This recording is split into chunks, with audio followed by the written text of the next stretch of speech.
Paz do Senhor, queridos, boa noite. Convido a todos a estarem em pé. Nós vamos nesse momento orar a Deus para nós darmos início ao culto desta noite, amém? Louvamos a Deus por mais uma oportunidade de estar em sua casa, em sua presença, para louvar o seu nome e aprender da sua palavra. Convidamos você que está aí no seu lar a juntar a sua família e vamos juntos adorar a Deus, buscar a face do Senhor e aprender da sua palavra.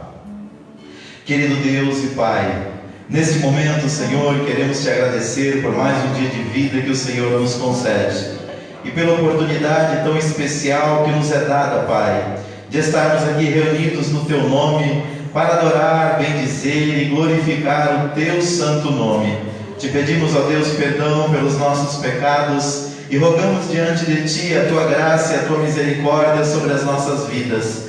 Pedimos, ó Pai, para que nesta noite o Senhor venha falar conosco, enquanto louvamos, adoramos o Teu nome e enquanto meditamos, ó Deus, na Tua santa palavra. Abençoa os Teus filhos que estão presentes aqui na Tua casa, Pai, aqueles que se encaminham nesta noite para juntos adorarmos a Ti e também, ó Pai, aqueles que vão nos acompanhar por esta live. Que o Teu Espírito Santo possa falar, Pai, em cada vida e em cada coração. Somos gratos, ó Deus, por todas as bênçãos que temos recebido das Tuas mãos. Manifesta Teu poder e Tua glória, Pai, em nosso meio. Fala conosco poderosamente nesta noite, ó Deus. Enquanto nós oramos, ó Pai, se alguém em nosso meio enfermo, ou se alguém que nos acompanha neste momento, Senhor amado, estiver enfermo, que o Senhor possa trazer cura, Pai, pelo poder que há no nome de Jesus. Nós suplicamos, ó Pai amado, não só pelas nossas vidas e pela igreja, mas também pelos vizinhos, ó Pai, desta comunidade,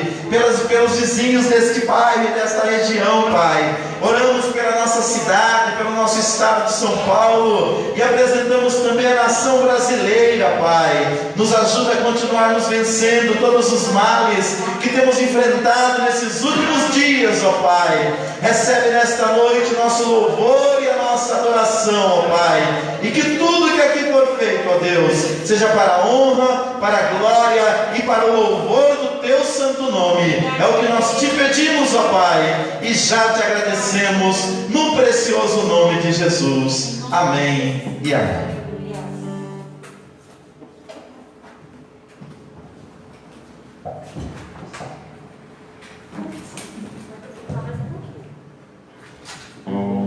Paz, irmãos.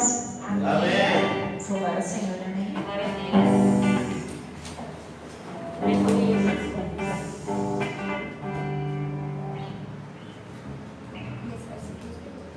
Vai ser poderoso.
Senhor, para te agradecer, ó Deus, por tudo que o Senhor tem feito por nós, por tudo que o Senhor tem providenciado nas nossas vidas. Nós estamos te adorando com louvores e agora nós iremos também te adorar, Senhor, com as nossas congregações.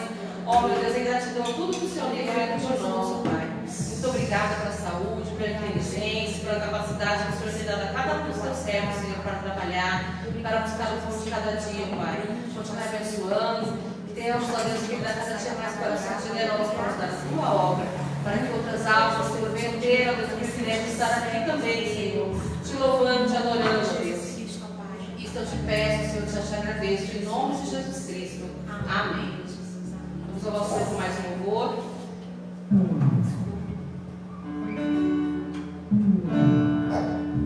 Glória a Deus.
Deus, aleluia. Como é bom adorar, louvar e bendizer o nome do Senhor. Aleluia, Deus. E quando nós louvamos o nome do Senhor, nós nos alegramos em Deus e nós podemos renovar as nossas forças. Como é bom adorar o nome do Senhor. Queridos, nós vamos meditar na palavra de Deus. Nós estamos estudando as lições baseadas nos livros de Esdras e Neemias. E hoje é a lição de número 3.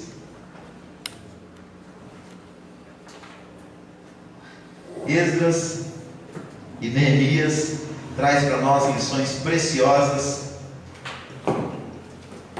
Glória a Deus.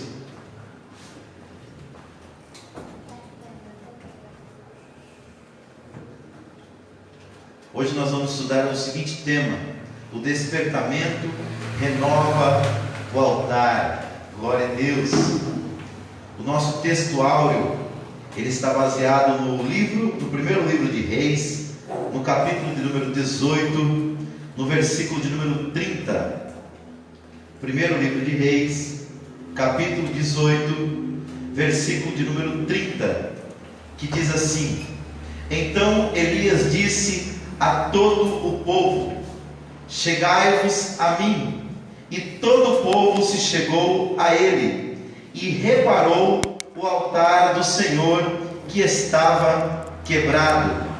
Esse texto, irmãos, ele é um texto emblemático, porque ele fala de um período em Israel em que havia grande apostasia na nação. E segundo a palavra de Deus, quando o povo se apostatou da fé, Deus levantou o profeta Elias para trazer as pessoas de volta ao altar.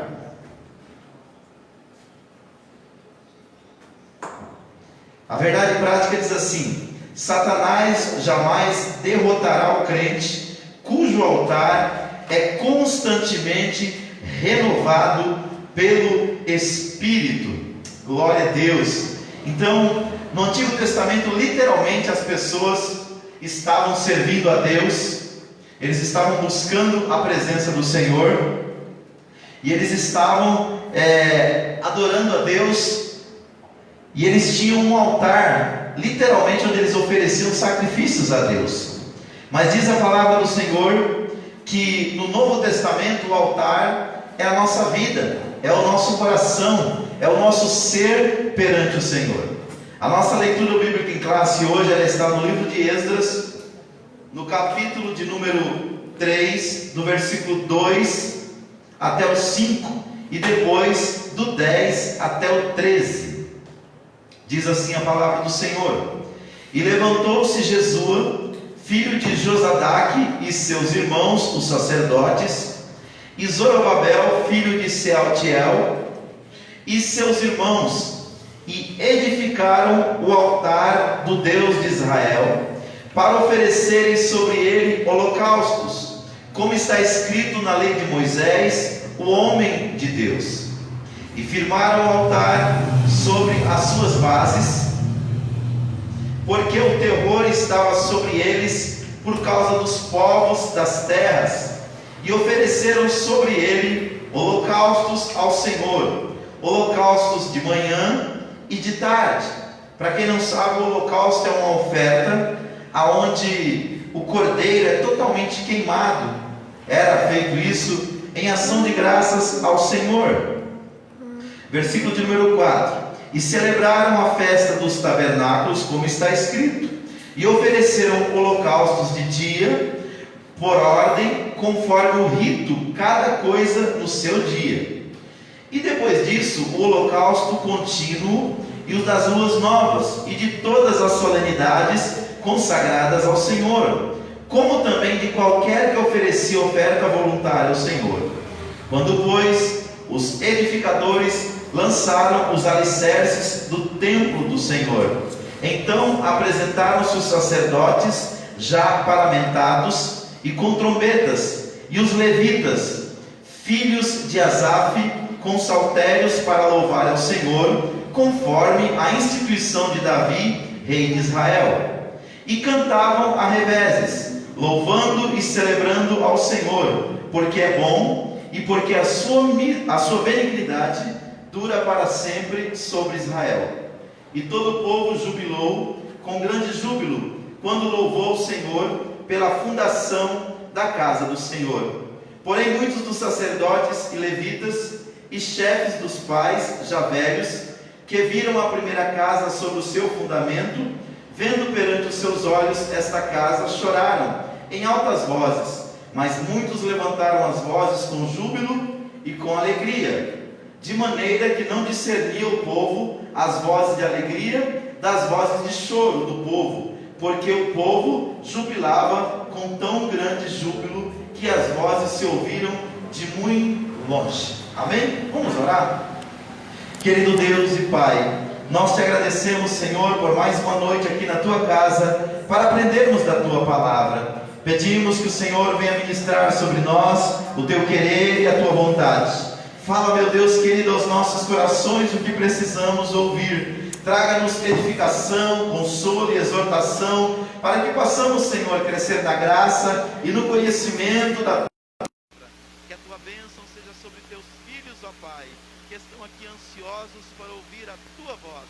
Ministra a cada coração o teu querer e a tua vontade. É o que eu te peço no nome de Jesus. Amém. Vamos começar lendo aqui os nossos comentários e a nossa introdução.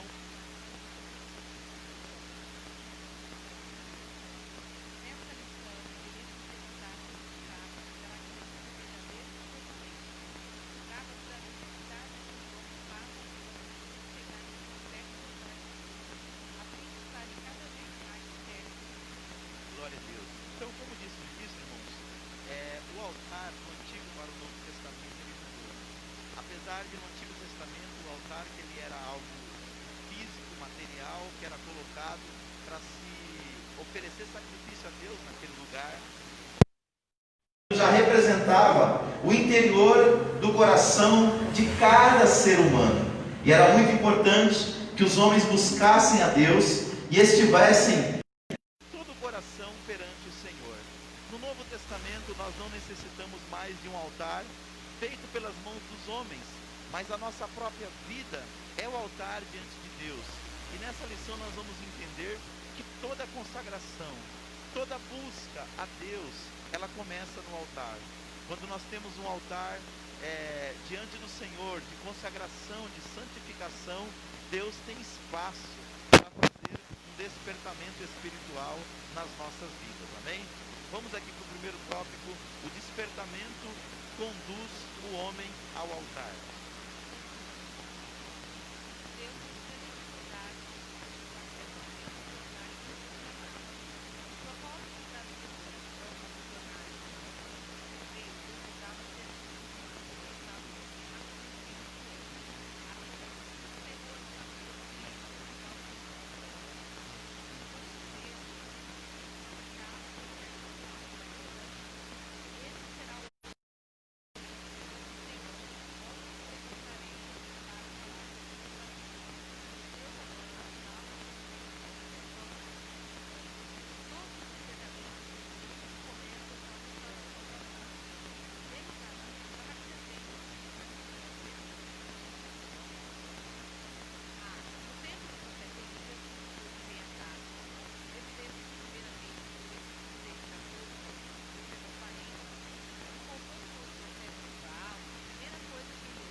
Primeiro ano do seu reinado, ele abriu as portas da casa do Senhor e as separou.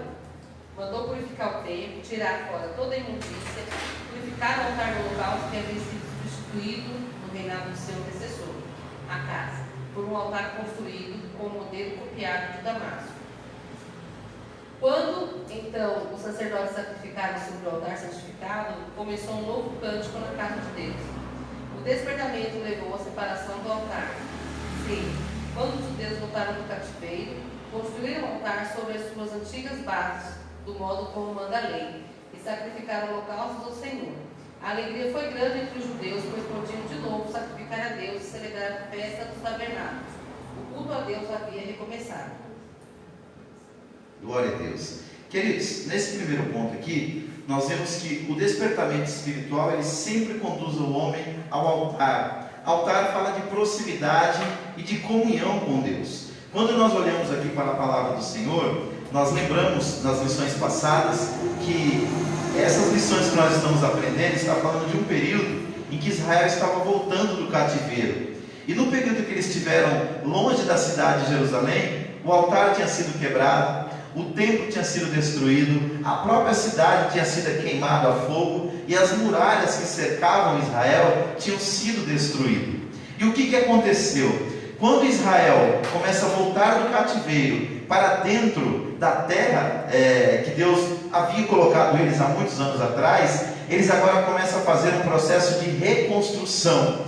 E uma das coisas que mais preocupava a nação era o culto a Deus, porque eles sabiam que o culto aproximava eles do Senhor e o Senhor deles. Nós entendemos a importância do culto, por isso que nós nos ajuntamos para buscar ao Senhor, mas nós temos aprendido que o culto, a importância do culto não é só quando ele é coletivo, mas também quando ele é individual, quando nós entendemos que nós somos templo e morada de Deus. E aqui diz a palavra do Senhor que quando estes homens voltaram do cativeiro, eles tiveram uma preocupação de edificar o altar ao Deus de Israel. E me chama a atenção que diz aqui que eles precisavam ter um firme propósito, porque eles estavam o quê? Rodeados de inimigo.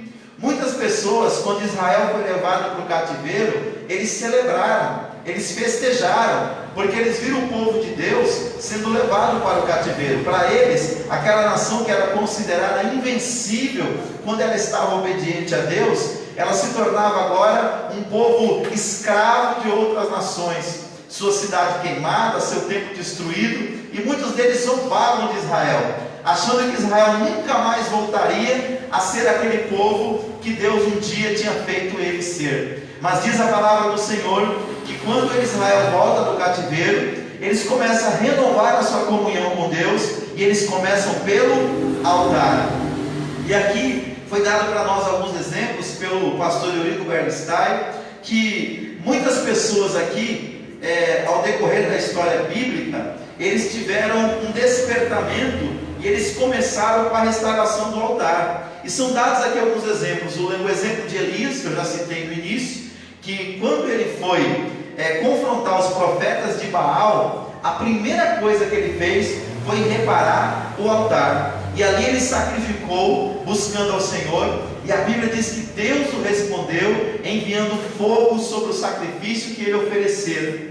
Mais para frente nós vemos também quando o piedoso rei Ezequias, ele vinha de uma linhagem onde muitos reis tinham desobedecido a Deus, e outros reis tinham sido obedientes ao Senhor. Então Ezequias preferiu observar o exemplo dos seus antecessores que temiam a Deus. E diz a palavra do Senhor que ele começa o quê? Primeiro a reparar a casa do Senhor. Ele abriu as portas da casa do Senhor e a separou, e ele purificou o templo, porque naquela época, quando um rei era temente a Deus, o que ele fazia? Ele levava a nação para perto de Deus. Mas quando o rei era pagão, quando o rei não temia Deus, a nação mergulhava na idolatria através do seu mau exemplo. E o rei Ezequias fez questão de ser um líder que inspirava a nação de Israel a servir ao Senhor. E diz a palavra de Deus que quando ele purificou o altar, quando ele restabeleceu o culto do jeito que Deus tinha determinado,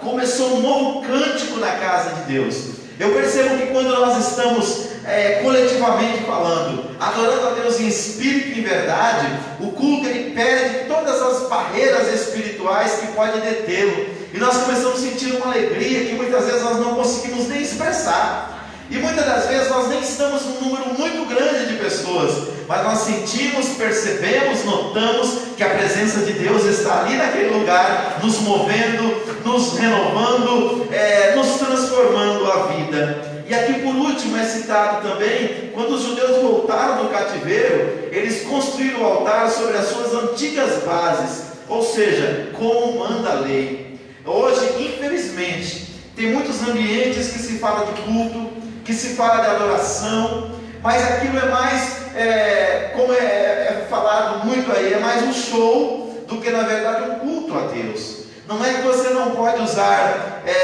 figuras do dia a dia para você adorar a Deus de uma forma mais livre, mas a verdade é que o culto ele tem que expressar aquilo que está dentro do nosso coração, aquilo que está no nosso interior. É por isso que a gente que prega costuma até dizer que quem prega tem que viver o que prega e pregar o que vive. E aqueles que cantam, aqueles que adoram também devem adorar e cantar com expressão da sua comunhão com Deus. E quando nós fazemos isso, vidas são tocadas, pessoas são transformadas. Na época dos judeus, nessa época que eles voltavam do cativeiro, eles já tinham visto também toda espécie de cultos, mas o culto que Deus queria, ele tinha bases específicas, ele tinha orientações específicas para que fosse aceita diante de Deus. A Bíblia fala que até o fogo que era oferecido no altar, ele tinha que ter algumas características. E a Bíblia fala de dois homens que eram considerados homens de Deus, que foi Nadab e Abiú, que eram os dois filhos mais velhos de Arão. Um dia eles foram oferecer sacrifício a Deus, e eles não estavam de forma condizente. Diz a palavra do Senhor que eles ofereceram fogo estranho na casa de Deus, e Deus rejeitou não só aquele fogo estranho, como os próprios sacerdotes, e diz a Bíblia que os dois foram consumidos. Então, nos dias que nós estamos vivendo, nós temos também que fazer sempre uma reflexão: será que o nosso culto está glorificando a Deus? Será que o nosso culto está pautado pela palavra do Senhor? Será que Cristo tem sido o centro da nossa adoração? Nós temos sempre que refletir sobre isso. Segundo tópico: Cristo, o centro da nossa comunhão com Deus.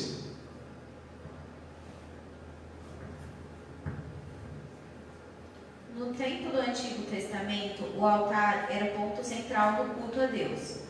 No tempo do Novo Testamento, o sacrifício de Jesus no Gólgota é o grande acontecimento para o qual o altar apontava profeticamente.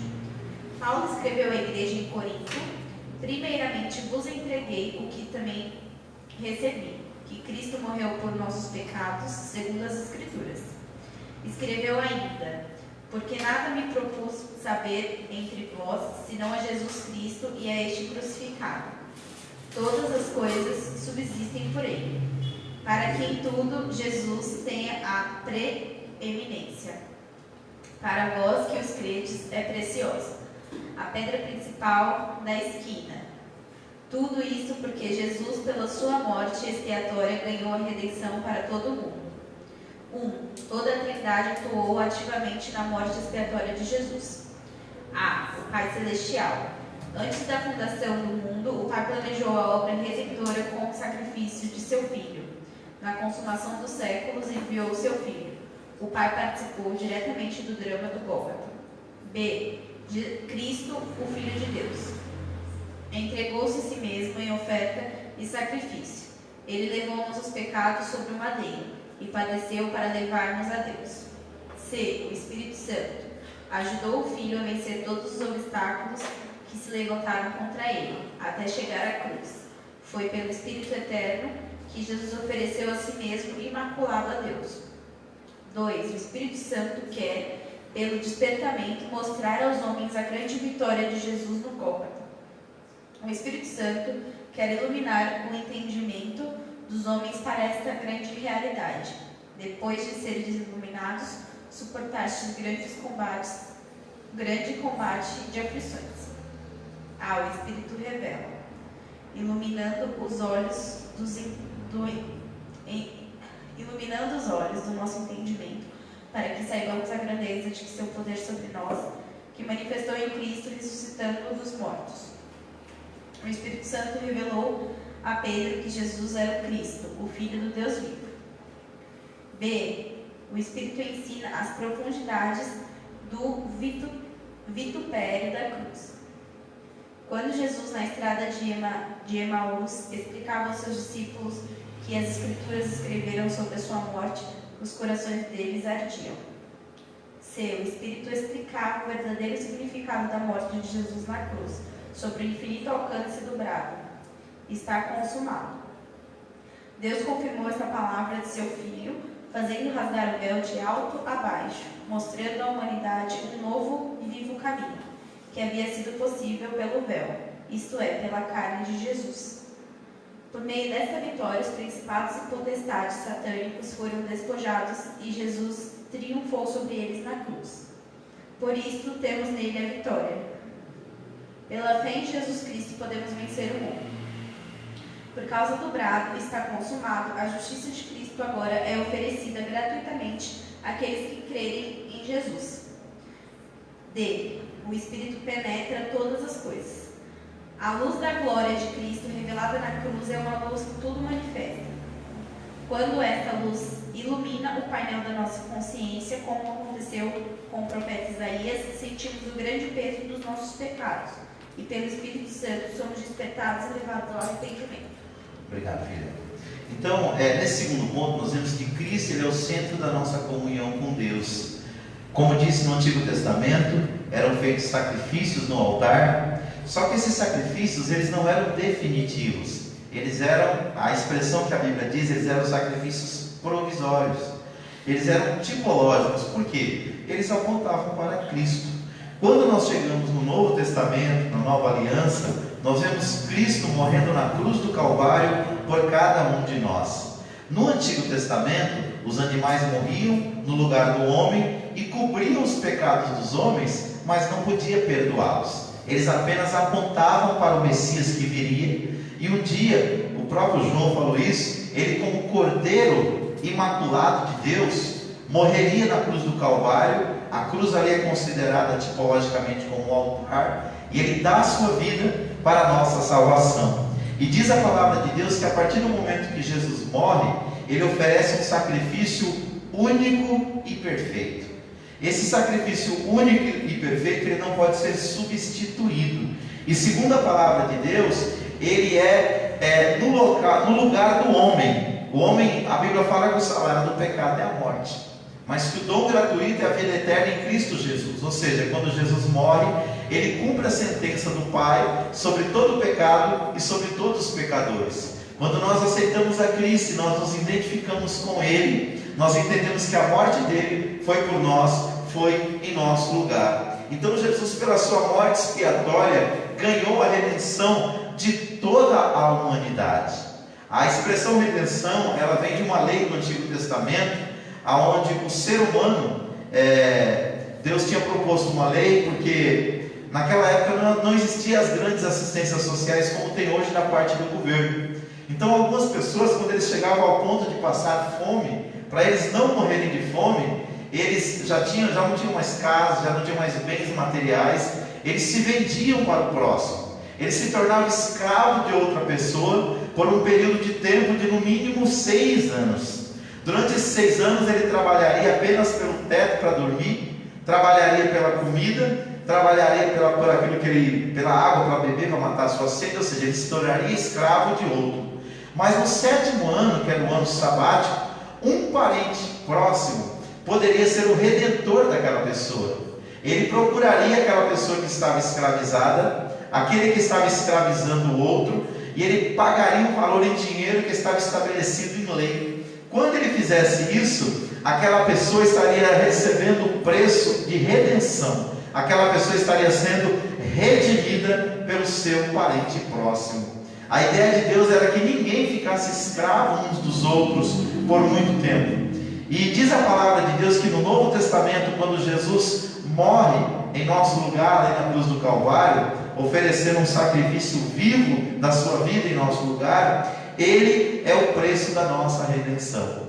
A partir daí, nós podemos dizer, como diz o hino da harpa cristã, que é o 116, livre estou, pela graça de Jesus, livre estou. Então a nossa liberdade de todo jugo do pecado, de todo jugo do diabo e de todo jugo do mundo, ele foi quebrado pelo preço de sangue derramado por Jesus. Porque a própria Bíblia diz que sem derramamento de sangue não existe remissão de pecados.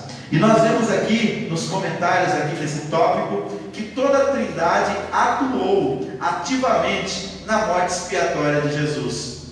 Nós vemos o Pai que planejou a nossa redenção. Nós vemos Cristo, o Filho de Deus, que executa esse projeto, esse plano de Deus, quando Ele entrega a sua vida ali na cruz do Calvário para nos salvar. E nós vemos o Espírito Santo, que ajudou o Filho a vencer todos os obstáculos. A Bíblia Sagrada nos traz uma doutrina sobre a divindade e a humanidade de Jesus. Deus, segunda pessoa da Trindade, sempre existiu, muito antes da encarnação do Verbo. Já o homem Jesus, ele passa a existir no momento que o Espírito Santo, de forma profética, vem sobre Maria, e a virtude do Altíssimo cobre ela, e o Espírito Santo se encarrega de gerar Jesus no ventre de Maria. Mas diz a palavra de Deus que a partir dali, Jesus vai agir como homem perfeito. A única coisa de diferente que Jesus tinha de cada um de nós era a ausência do pecado. A natureza pecaminosa que nós temos, Jesus não tinha. No demais, ele era exatamente igual a cada um de nós. Então ele dependia de buscar Deus, ele dependia de orar, ele dependia de ler a palavra, ele dependia de obedecer a Deus para que ele tivesse poder e autoridade do Espírito Santo na sua vida. É por isso que quando ele é batizado ali nas águas do Rio Jordão, com cerca de 30 anos, o Espírito Santo desce do céu sobre ele, na forma corpórea de uma pomba, quando ele está iniciando o seu ministério. Para quê? Para que ele pudesse cumprir todo o propósito e todo o projeto de Deus para a sua vida. Então, da mesma maneira que Jesus, ele teve dependência do Espírito Santo e pôde fazer uma grande diferença na vida das pessoas com o auxílio do Espírito Santo, nós também podemos, quando nós estamos dependendo de Deus e do poder do seu Espírito. E aqui nós aprendemos que o Espírito Santo, ele faz muitas coisas. Ele revela, o Espírito Santo, ele ensina, e o Espírito Santo explica. Então ele tem um ministério didático, pedagógico nas nossas vidas. Muitas coisas que nós não compreendemos com a nossa capacidade intelectual, o Espírito Santo nos revela. Mas ele vai revelar para quem? Ele vai revelar para quem espiritualmente estiver com o altar limpo, santificado, purificado, avivado e renovado pela presença de Deus. A Bíblia diz que o Espírito Santo também ensina. O próprio Jesus disse que ele ia voltar para o Pai, João 14, 26. Mas o Espírito Santo que o Pai enviaria, ele nos faria lembrar de tudo aquilo que Jesus disse. O que significa isso? Quando nós meditamos na palavra e nós precisamos dessa palavra para vencer o mal, é o Espírito Santo que nos faz lembrar e aplicar essa verdade poderosa de Deus para que a gente possa vencer o mal. E aqui nós aprendemos também que o Espírito Santo ele também explica o verdadeiro significado não só da morte de Jesus, mas de todas as verdades espirituais. O Evangelho é vivido pela fé.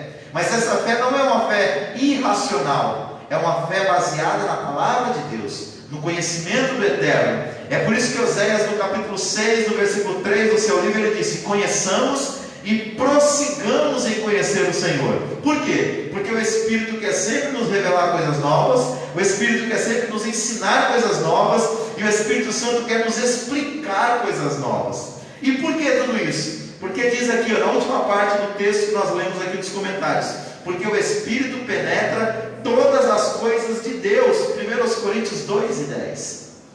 Para pensar. Existem algumas coisas da nossa vida que nós só abrimos, nós só tiramos do nosso coração, do nosso interior para compartilhar com alguém, se essa pessoa for muito íntima nossa. Se ela for um grande amigo ou uma grande amiga, alguém que faça parte do nosso círculo íntimo de vida. Tem certas coisas da nossa vida que ninguém sabe, a não ser Deus e essas pessoas que são muito próximas. Então, aqui, quando o apóstolo Paulo diz que o Espírito prescruta as coisas de Deus, ele está querendo dizer que tem coisas que só o Espírito de Deus sabe. E ele quer revelar isso para aqueles que andam em comunhão com ele, através de um altar santificado, quebrantado e purificado de adoração ao nome do Senhor. Terceiro e último ponto: cuidado com as imitações. Nós sabemos que só existe a imitação porque existe o verdadeiro.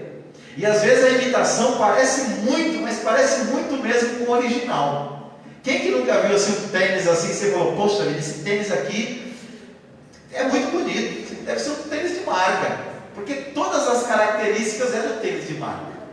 Aí você vai ver o preço e fala, peraí, por esse preço, dos dois ou é roubado ou é falso, porque está muito barato. Aí a pessoa compra aquilo que é falsificado como se fosse original. Mas o que acontece? A qualidade não é a mesma. Então nós vamos nesse terceiro e último tópico aqui, para nós encerrarmos a nossa ministração de hoje, nós vamos ser exortados por Deus a tomar cuidado com as imitações.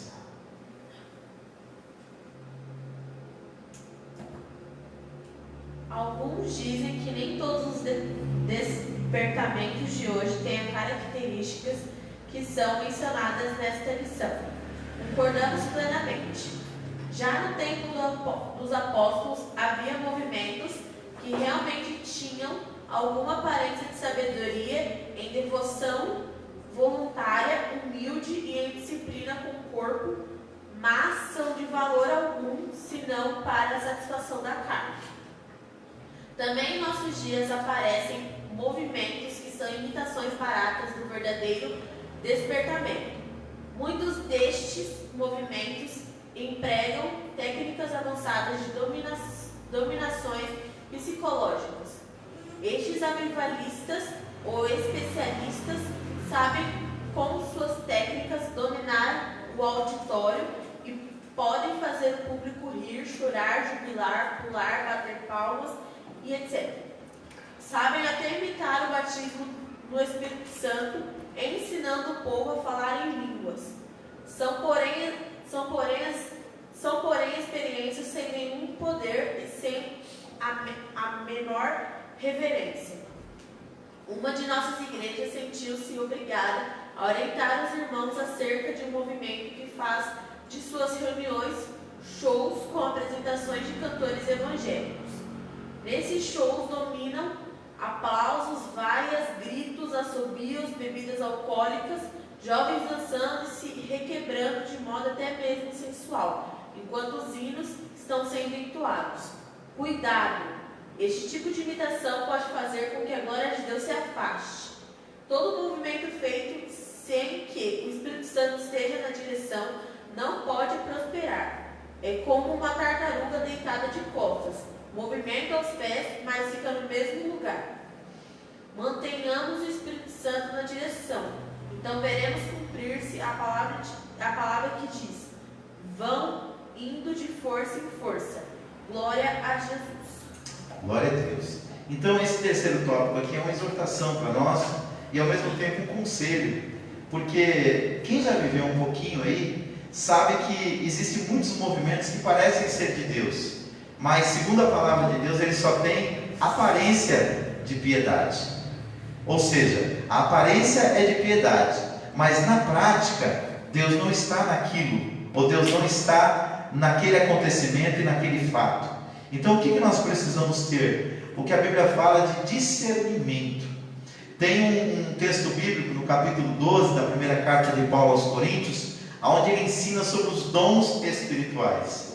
E um dos dons espirituais que ele exorta a igreja a buscar é o dom de discernir os espíritos. O que é o dom de discernir os espíritos? É a capacidade dada por Deus para nós descobrirmos se uma ação é maligna, se uma ação ela é divina, ou se uma ação ela é meramente humana. Então, nós percebemos que nos dias que nós estamos vivendo, tem muitas igrejas que elas não crescem, elas incham. Ou seja, às vezes é um crescimento assim estrambólico, da noite para o dia, mas que muitas vezes não tem consistência. Você que é um ser humano normal, que conhece a vida, você sabe que tudo o que cresce para crescer com saúde, tem que crescer o quê? Devagar, né? Nós vivemos uma época que até os animais hoje, eles é injetado neles algumas vitaminas, nos pássaros, nas aves, nos próprios animais, no gado, para que ele cresça rápido, para que ele reproduza rápido, até para que ele possa ir para o matadouro mais rápido, para suprir a necessidade de alguém. Mas quem entende do assunto, já tem falado que tudo isso retira muito da saúde daquilo que está sendo oferecido. Então, nós como cristãos, nós precisamos olhar para a palavra de Deus e pensar se a nossa adoração, se o nosso louvor, se a nossa pregação, se a maneira como nós tratamos o culto, ele tem base bíblica. Se Jesus é o centro da nossa adoração. Porque, como foi dito aqui, tem alguns cultos que ele parece mais um show de piadas. Outros cultos parecem mais uma coisa de louco. Parece que as pessoas recebem uma unção em que todo mundo perde o juízo. E aí eu fico me perguntando, aonde está Deus em tudo isso? Não estou falando que a gente não pode rir, que o cristão não pode ser bem-humorado. Mas eu acredito, eu tenho certeza que o culto a Deus, ele não deve ser transformado em um show de piadas. E muito menos em algo sensual. Nós podemos nos alegrar no Senhor, nós podemos levantar a nossa mão, nós podemos bater palma, nós podemos adorar a Deus, mas tudo isso, como diz a palavra de Deus, de uma forma que não traga confusão, de uma forma que tenha limites. Às vezes a gente vê uma expressão de alegria que parece ser alegria, mas na verdade é uma manifestação carnal, que não vai trazer nenhuma edificação para aqueles que participam. Ou seja, às vezes até alegra a carne, mas o espírito continua vazio. E o nosso Deus, a semelhança quando ele foi falar com Elias, houve vários movimentos. A Bíblia fala que veio fogo, Deus não estava no fogo. Veio um terremoto, Deus também não estava no terremoto. Veio um vento forte despedaçando penha, Deus também não estava no vento. De repente veio uma voz mansa e suave, e ali estava Deus. Então, a gente que é pentecostal, a gente acostumou com isso, né? Às vezes, quando a coisa é muito barulhenta, alguém diz assim, Deus está ali. E às vezes, quando a coisa está muito quietinha, né, muito calminha, muitas pessoas questionam, será que Deus está ali? Então, o que nós devemos observar é o fruto. Porque a Bíblia diz assim, pelo fruto conhecereis a árvore. Então, que nós façamos uma reflexão, tanto do nosso culto individual, que é a nossa vida com Deus, onde quer que a gente vá, quanto do nosso culto coletivo.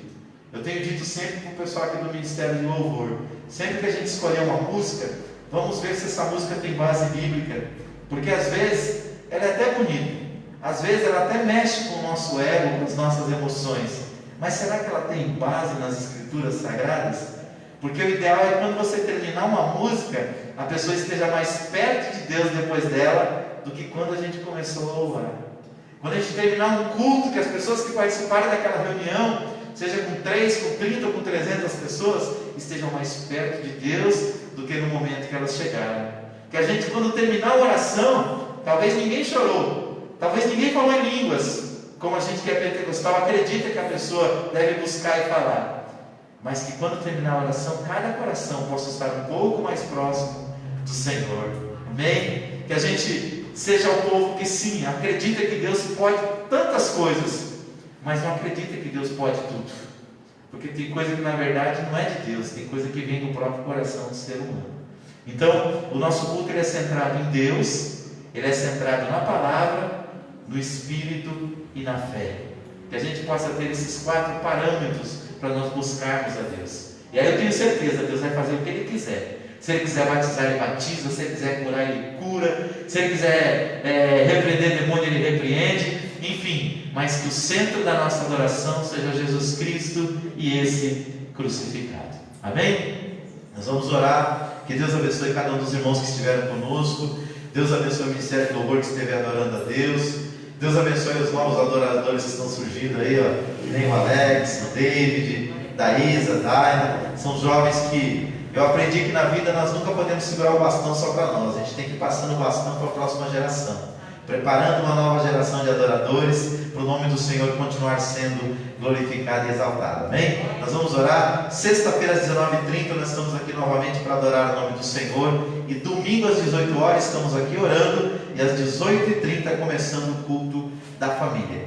Que Deus abençoe também os irmãos que nos acompanharam ontem pela live do nosso programa, que retornou. E toda terça-feira estaremos aqui às 20 horas falando de um assunto pertinente às nossas vidas, com base na palavra de Deus. Que Deus abençoe a todos em Cristo Jesus e os irmãos que nos acompanharam por esta live deste culto também. Vamos orar? Pai, nós te damos graças, Senhor, por tudo que nós ouvimos da tua parte. Nós entendemos, Senhor, que o nosso coração, a nossa vida é um altar, Pai, aonde nós devemos prestar adoração, louvor, honras e glórias ao teu santo nome, Pai. Nós não temos mais um altar feito de pedra, um altar, meu Deus, onde nós oferecemos holocaustos diante de Ti. Mas a nossa vida hoje, Pai, é o altar onde o Senhor reina e é glorificado. E nós queremos, ó Deus, pedir que a cada dia o Senhor perdoe os nossos pecados, o Senhor purifique os nossos corações, ó Deus, para que nós possamos verdadeiramente Te adorar e Te servir com alegria, com dedicação, com santidade, Pai. Que esta igreja, a Assembleia de Deus, Ministério Jardim Letícia, seja marcada por uma adoração verdadeira, centrada em Jesus Cristo, centrada na Tua Palavra, centrada na dependência do Teu Espírito Santo, Pai. Senhor, venha nos ajudar. Não deixe que nada, Pai, nos tire o foco, nos tire o alvo que é Jesus Cristo. Pai, visita nesta hora as pessoas que nos acompanharam por esta live lá nos seus lares, que eles possam ser tocados, abençoados, renovados pelo Teu Espírito Santo, despertados espiritualmente, Pai, para que possam Te servir e Te adorar cada vez melhor. Que a Tua bênção seja sobre todos, ó Pai. Despede a Tua igreja em paz agora, no retorno para os seus lares. Livra e guarda de todo mal, Senhor, o Teu povo. Guarda-nos das enfermidades, Senhor, tão presentes nesses últimos dias, tirando a vida de tantas pessoas. Guarda e livra o Teu povo, Pai. Guarda e livra o Brasil de todo o mal que tem vindo sobre esta terra, Senhor. Estende a Tua mão sobre nós e nos dá vitória no nome precioso de Jesus. É o que nós Te pedimos, Pai, e já Te agradecemos. Amém e amém. Que o grande amor de Deus, nosso Pai, que a maravilhosa graça de Jesus Cristo, Seu Filho, e que a doce consolação do querido Espírito Santo seja com cada um de vós, não só agora, mas para todos sempre. Todos digam amém. Vamos aplaudir o Senhor.